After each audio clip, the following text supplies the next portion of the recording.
Hi dear parents, today let's talk about fever and what to do when the kid has a fever. I am Dr. Tejashwini Peddakotla, consultant pediatrician and newborn specialist, Pebbles Pediatrics, Gachibowli, Kondapur. So what is fever?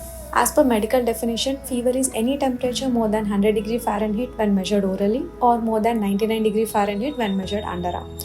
But having said that, there will be minor body temperature fluctuations through the day from day to night, or when the temperature is a little cold, like in a winter season, or when the kid has minor cold and cough, or after the fever has recovery has already started, there might be minor bodily fluctuations. Suppose they say the kid has 98.9 or 99.1 degree of fever, but he is active, comfortable, playing, doing all his things as he is supposed to do, you do not have to worry.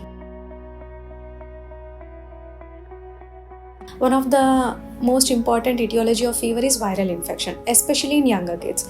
Viral infection is so common because it easily spreads from one person to another person.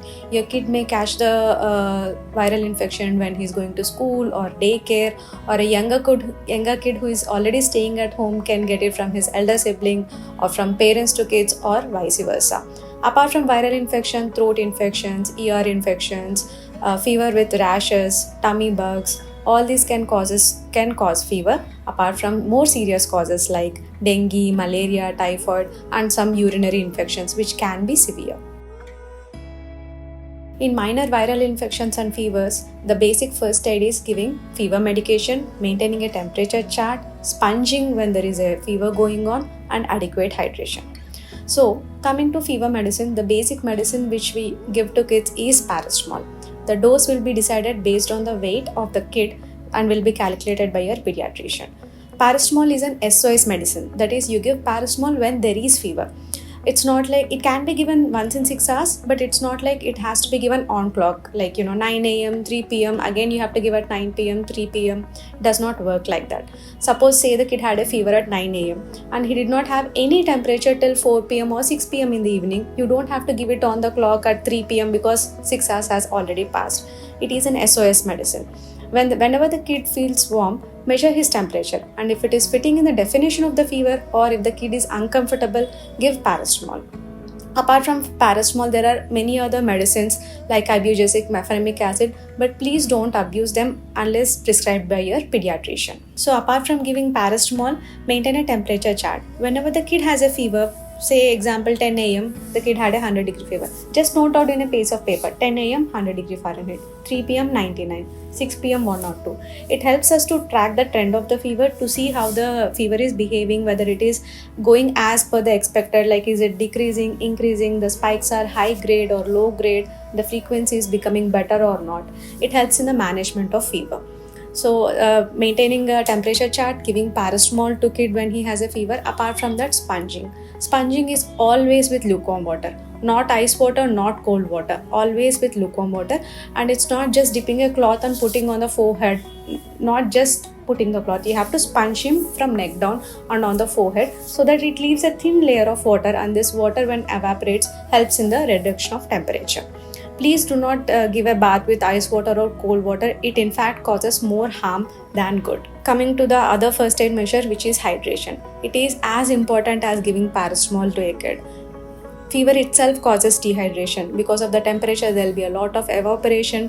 When the kid is breathing or from sweating, there will be water lost from the body. It is very essential to maintain hydration during fever. Giving him sips of water, ORS, which is a WHO ORS recommended formula, coconut water, things like lemonade, buttermilk, vegetable soups, whatever the kid is eating.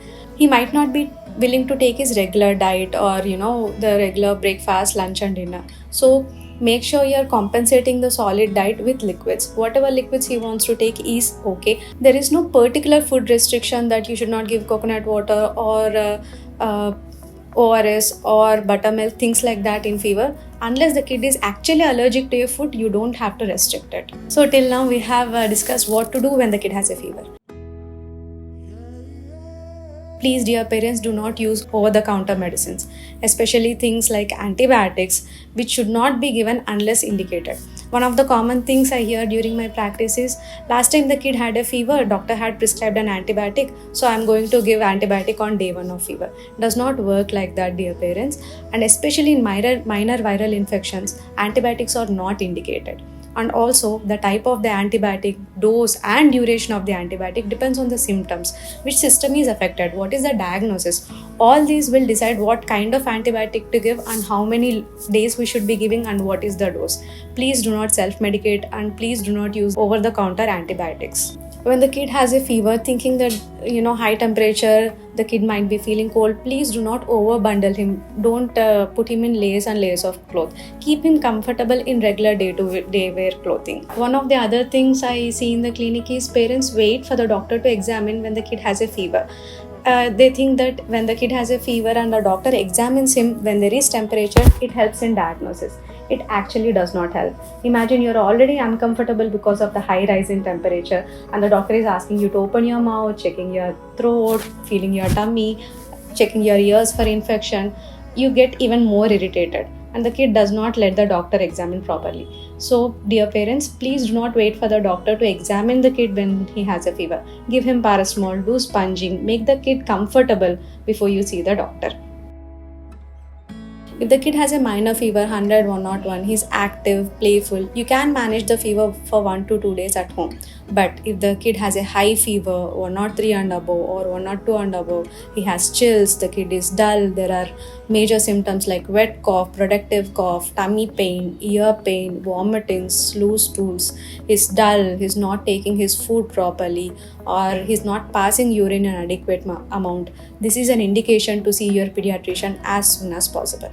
So dear parents, hope this helped, and for any queries or consults, you can contact us in the given number below. A tip for the week is, for hydration we recommend ORS, that is a WHO ORS recommended formula. Please do not use Tetra Paks, especially things like ORS-L, which are basically highly concentrated sugar waters. They actually cause dehydration rather than hydration.